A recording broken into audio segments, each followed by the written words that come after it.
एक नए टॉपिक पर आ रहे हैं, बात करेंगे। और वो टॉपिक हमारा जो होगा वो होगा बीकॉम फाइनल ईयर का सिलेबस।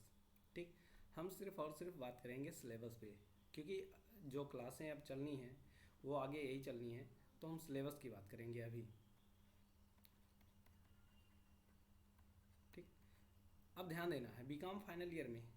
मैं एक चीज़ सबसे बड़ी बात बताता हूँ कि ये एक और चीज़ है, जैसे ये बाहर के लोग जो भी देखेंगे, कोई ऐसा है जो देख रहा है तो उसको लगे कि ये वीडियो मेरे लिए है, मतलब वीडियो तो सबके लिए है, बट जो ये आज का वीडियो है ये उन बच्चों का है, या उन बच्चों के लिए है जो सिर्फ मुझसे पढ़े हुए हैं, या जो मतलब जिस यूनिवर्सिटी से मैं पढ़ा रहा हूँ, अयोध्या यूनिवर्सिटी से, उस यूनिवर्सिटी के बच्चे ही देख सकते हैं, ये सिलेबस समझ सकते हैं।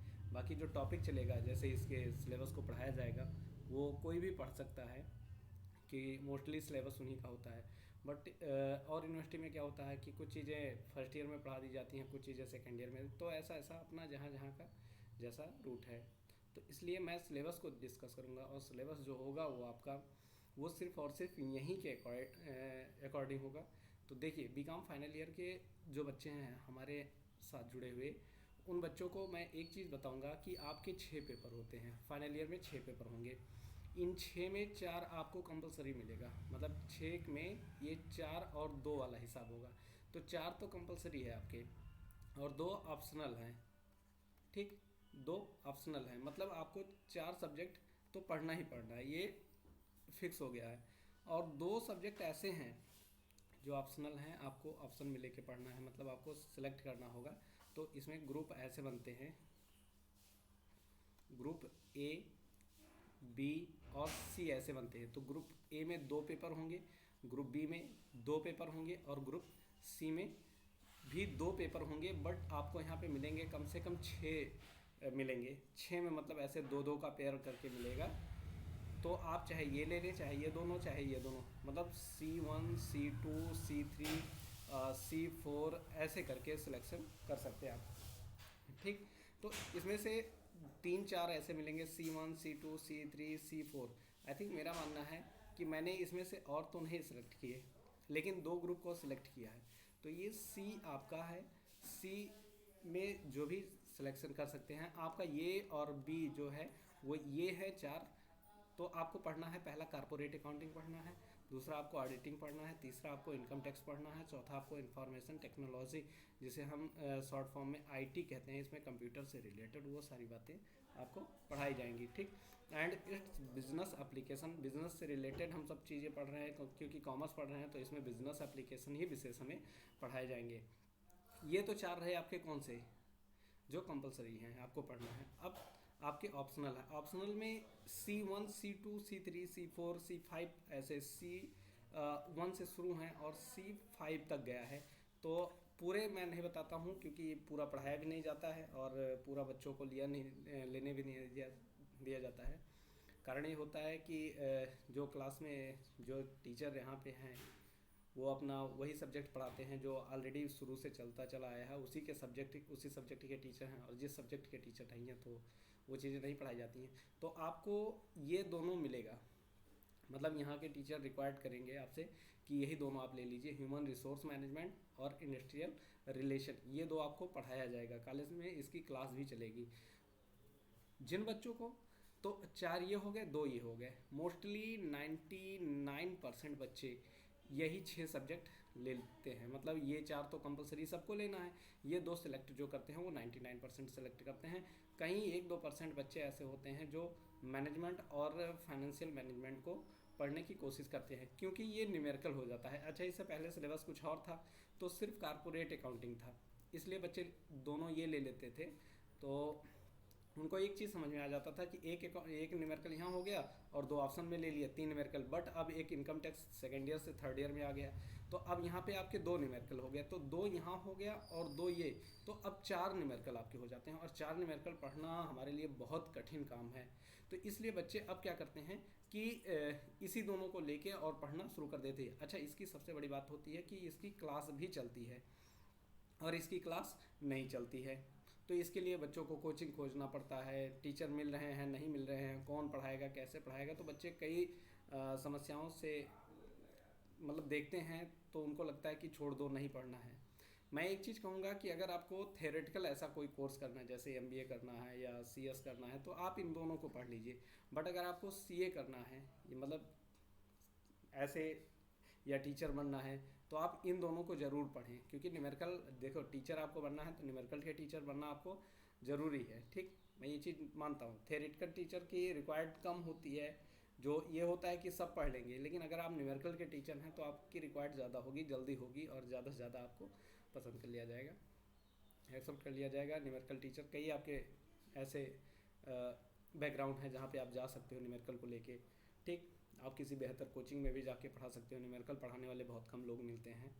तो आप मैनेजमेंट अकाउंटिंग और फाइनेंशियल मैनेजमेंट ले लीजिए। मैं अक्सर देखता हूँ कि इनसे बच्चे डरते हैं कि 4 न्यूमेरिकल हो जाएगा, हम कैसे पढ़ेंगे, क्योंकि पिछले कई साल से पढ़ा रहे हैं और बच्चों से कह रहे हैं। तो इन दोनों सब्जेक्ट को लेने के लिए कोई तैयार नहीं होता है। मैंने बहुत कोशिश किया कि कुछ बच्चे तो पढ़ेंगे, लेकिन कोई नहीं लेता है। इसका कारण ये होता है, अच्छा मैं सोचता हूँ कि जो बच्चे आगे तैयारी करना चाहेंगे उनकी शायद बेनिफिट हो जाए। मैं इसलिए कह देता हूँ कि चलो ठीक है, पढ़ लो, आप न्यूमेरिकल पढ़ लोगे। मैं अभी भी कहता हूँ कि न्यूमेरिकल पढ़िए, कोशिश रहिए, क्योंकि इसमें थोड़ी सी मेहनत होती है और आप लग के पढ़ते भी। थेरेटिकल होता है, चलो पढ़ लेंगे और पूरे सत्र ऐसे बीत जाते हैं, आप पेपर दे देते हो पढ़ के इधर उधर से, और आप कोई पढ़ाई तैयारी नहीं कर पाते हैं। तो आप जो भी लेना चाहेंगे वो लेंगे।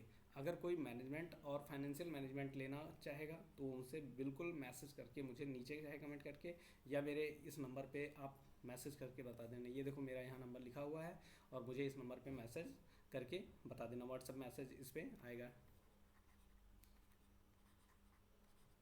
व्हाट्सअप मुझे कर देना, और मैं आपको बता दूंगा कि क्या ले आप लें, क्या बेहतर है। अगर आप कोई जानकारी लेनी है तो आप ले सकते हैं।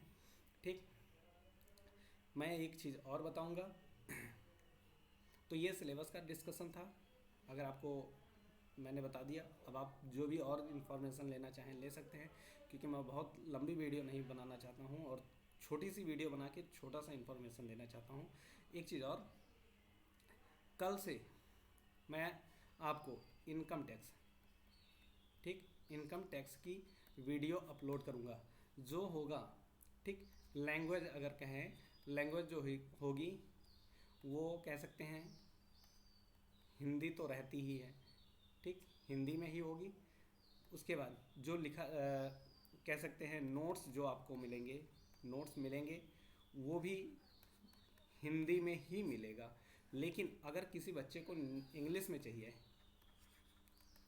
तो उसे व्हाट्सएप पर मैसेज करके लेना पड़ेगा। इसके लिए आपको व्हाट्सएप पे मैसेज करके बताना पड़ेगा कि सर मुझे इंग्लिश में नोट्स चाहिए या मुझे इंग्लिश में पढ़ना है, तो अपना ऑलरेडी बता देगा। ठीक, तो इंग्लिश वाला, क्योंकि एक्चुअली क्या होता है कि मैं पढ़ाऊँगा, देखो मेरे पढ़ाने का जो तरीका है, अभी आप कई वीडियो मेरे देखे होंगे, उसमें मैं देखो पढ़ाता कैसे हूँ, हिंदी और इंग्लिश दोनों को मैनेज करता हूँ। ठीक, हिंदी और इंग्लिश दोनों को लेके चलता हूँ, मतलब हर एक चीज़ को, मतलब ऐसी कोई प्रॉब्लम नहीं हो सकती है कि हाँ, जो ऑलरेडी इंग्लिश मीडियम के ही बच्चे हैं शायद उनको प्रॉब्लम हो सकती है मेरे वीडियो से, लेकिन जो हिंदी मीडियम के बच्चे हैं और थोड़ी बहुत इंग्लिश तो सबको आती ही है, तो उनके लिए कोई दिक्कत नहीं होती है। ऑल टोटल इंग्लिश वालों के लिए दिक्कत हो सकती है मेरे वीडियो से, मैं ऑलरेडी कह सकता हूँ, लेकिन जो हिंदी समझते हैं उनके लिए नहीं दिक्कत होगी। शायद थोड़ा पढ़ने में दिक्कत हो, लेकिन उनको समझने में मेरी वीडियो नहीं दिक्कत होगी। तो वीडियो समझने में दिक्कत नहीं है। मेरी लैंग्वेज ऑलरेडी क्या होती है, जो क्लासेस चलती हैं वो मैं इस हिसाब से चलाता हूँ कि दोनों मीडियम के बच्चे, हिंदी मीडियम हो चाहे इंग्लिश मीडियम, दोनों बच्चे पढ़ लें। हाँ, नोट्स की बात होती है, वो चीज़ें जैसे बोर्ड पर मैं लिखता हूँ कि हिंदी में लिख देता हूँ, इंग्लिश में लिख देता हूँ, तो मैं कोशिश ये करने वाला हूँ कि आपको दोनों लैंग्वेज में लिख के बताऊँ या दो अलग वीडियो बनाऊँ। कुछ ऐसा होगा तो मैं कोशिश करूँगा कि आपको दोनों, आप बताएंगे कि दो वीडियो अलग बनाया जाए हिंदी इंग्लिश का, या दोनों एक साथ। मतलब मुझे लगता है कि बहुत बनाया जाए, मतलब दोनों एक साथ, एक बार हिंदी में लिखा जाए और एक बार इंग्लिश में उसी चीज़ को, या मतलब हिंदी इंग्लिश मिक्स करके, जैसे मेरा कहना है कि मिक्स कर दिया जाएगा। तो मिक्स करने से क्या होगा कि जिन बच्चों को इंग्लिश थोड़ा कम आता है, डरते हैं, वो बच्चे क्या करेंगे, इंग्लिश भी सीख जाएंगे उसी के साथ साथ, और उनका एक अच्छी प्रिपरेशन भी हो जाएगी, और उसके साथ साथ उनका डर भी गायब हो जाएगा। क्योंकि आगे चल के आपको इंग्लिश ही मिलेगा, हिंदी नहीं मिलेगी। तो आप इसलिए कोशिश करिए कि इंग्लिश में भी पढ़ने की कोशिश कीजिए, मतलब जानिए दोनों में, और पढ़िए अपने इच्छा अनुसार, हिंदी इंग्लिश जो भी मन का है वो पढ़िए, लेकिन आप जानिए दोनों चीज़ें, क्योंकि अगर आपको बढ़ना है, आगे जाना है, दूर तक लंबी छलांग लेनी है, तो पक्का इंग्लिश आपको आनी चाहिए, इंग्लिश में पढ़ना चाहिए, इंग्लिश में समझना चाहिए, हर एक चीज़ इंग्लिश में आपकी होनी चाहिए। तो मैं आपको दोनों मैटर देने वाला हूँ, इंग्लिश की नोट्स अलग दे दूँगा, हिंदी की नोट्स अलग दे दूँगा। हाँ, ऑनलाइन मैं नहीं दे सकता शायद, लेकिन जब भी मेरी कोचिंग शुरू हो जाएगी, तो उम्मीद जब से शुरू हो जाए, तो वहाँ पे आप आइएगा, वहाँ पे आपको दोनों नोट्स मिल जाएगा। हाँ, कोशिश ये होगा कि ज़्यादा से ज़्यादा वीडियो मतलब यहाँ बनाए जाए और कंटिन्यू क्लास चले, चाहे जैसे मैं मैनेज करने की कोशिश करूँगा। एक्चुअली मैं अपनी भी पढ़ाई करता हूँ, आपको भी पढ़ाता हूँ, तो मैं दोनों काम करने के चक्कर में खुद मतलब और ज़्यादा अपडेट नहीं आ पाता लाइव। तो इसके लिए जो बाहर के बच्चे हैं, जो और कोई देख रहा हो या देखेगा, तो उनके लिए एक बड़ी ये होगी बात कि थोड़ा सा कोशिश करेंगे और आप सब अपडेट रहिए थोड़ा सा। इससे मेरा एक फ़ायदा होगा कि मैं, अगर आप अपडेट रहोगे तो मैं कोशिश कर सकता हूँ कि चलो बच्चे हैं ये मेरे लिए मतलब अपडेट हैं, मेरे साथ जुड़ रहे हैं, तो मैं इनके साथ थोड़ा सा जुड़ के पढ़ा देता हूँ, थोड़ा सा समझा देता हूँ। ठीक, मैं हर एक चीज़ें आपको कोशिश करूँगा कि फुल क्लियर कर दूँ। बाकी पढ़ने के तरीके मैंने आपको बता दिए, कैसे क्या करना है, सब कुछ मैंने ऑलरेडी क्लियर कर दिया। तो इनकम टैक्स की कल क्लास चलेगी, और वो भी इनकम टैक्स की जो कल क्लास होगी वो इंट्रोडक्शन की होगी। ठीक, इंट्रोडक्शन की होगी। जो चैप्टर कौन सा है, चैप्टर फर्स्ट है। आपको इसमें बताए जाएंगे कि कौन कौन से चैप्टर पढ़ने भी हैं, ये भी कौन कौन से चैप्टर पढ़ने हैं ये भी बताया जाएगा। तो आपको पूरे चैप्टर के नाम मैं जैसे इसे टाइप किया था, ये देखो इसे टाइप करके भेजा है, वैसे पूरा टाइप कर दूंगा। ठीक, और सारी चीज़ें मैं कोशिश करूँगा ज़्यादातर टाइप करके नहीं, मैं लिख के, क्योंकि मैं लिखूँगा तो आप भी साथ में लिखते रहोगे, वीडियो देखते रहोगे, आप लिखते रहोगे। इससे क्या होगा, एक आपको क्लास वाली फीलिंग आएगी। ठीक, थोड़ा टाइम लगता है, लेकिन आपको एक क्लास वाली फीलिंग आएगी, और वो फीलिंग ज़रूरी है, क्योंकि आप तभी पढ़ पाओगे अच्छे से जब आप लिखते रहोगे, पढ़ते रहोगे साथ में। ऐसे वीडियो देख लिया, नोट्स PDF बने हैं, मैंने उसको पढ़ के सुना दिया, बात ख़त्म, नहीं है, ऐसे मुझे नहीं समझ में आता है, ना मैं खुद पढ़ पाता हूँ ना पढ़ा पाऊँगा। ठीक, तो मुझे जैसे पसंद है मैं वैसे पढ़ाऊँगा। मुझे यही पसंद होता है कि जो भी पढ़ाए, मुझे भी कोई टीचर पढ़ाता है तो मैं सोचता हूँ कि वो लिख लिख के पढ़ाए। तो मैं कोशिश करता हूँ कि आपको लिख के पढ़ाऊँ, क्योंकि मेरा एक्सपीरियंस रहा है कि लिख के जब पढ़ाओगे, कोई भी टीचर मुझे आज तक पढ़ाया, लिख के जब पढ़ाता है तो फिर एक अलग ही इन्वायरमेंट क्रिएट होता है, क्योंकि वो लिखता है साथ में, तो माइंड में छपता जाता है। तो ये चीज़ें होती हैं। ठीक, चैप्टर फर्स्ट इनकम टैक्स का कल हम पढ़ेंगे कि इनकम टैक्स है क्या, ये टैक्स कितने प्रकार के होते हैं, क्या है, कैसे है, इसमें क्या क्या पढ़ना है, क्यों पढ़ना है, सारी बातें। ठीक, उसके बाद और मैं एक और बात बताने वाला हूँ आपको कि यहाँ पे मैं एक सबसे बड़ी एक चीज़ बताने वाला हूँ कि मैं आपको, चाहे ऑनलाइन की बात नहीं कर रहा हूँ, मैं ऑफलाइन वालों की बात कर रहा हूँ, जो मेरे ऑफलाइन बच्चे हैं वो वीडियो देखेंगे जब भी कोचिंग शुरू होगी। शायद ऑनलाइन भी लेके आ सकता हूँ, क्योंकि मैं गारंटी नहीं ले सकता, लेकिन हाँ मैं भी कोशिश करूँगा, 100% कोशिश करूँगा कि मैं लेके आऊँ। ठीक, अगर मैं लेके ऑनलाइन लेके आ रहा हूँ तो मैं इनकम टैक्स तो लेके आऊँगा। ठीक, उसके बाद कॉर्पोरेट अकाउंटिंग और ऑडिट, ये 3 क्लास की वीडियो, 3 सब्जेक्ट की वीडियो मैं ज़रूर लेके आऊँगा। चाहे एक समराइज हो, चाहे जैसे मतलब एक ही वीडियो हो, पूरे 1-2 घंटे की एक ही वीडियो हो, ऐसे बस ओवरव्यू दे दे, लेकिन लेके ज़रूर आऊँगा। ठीक, फिलहाल अभी इनकम टैक्स शुरू कर रहे हैं।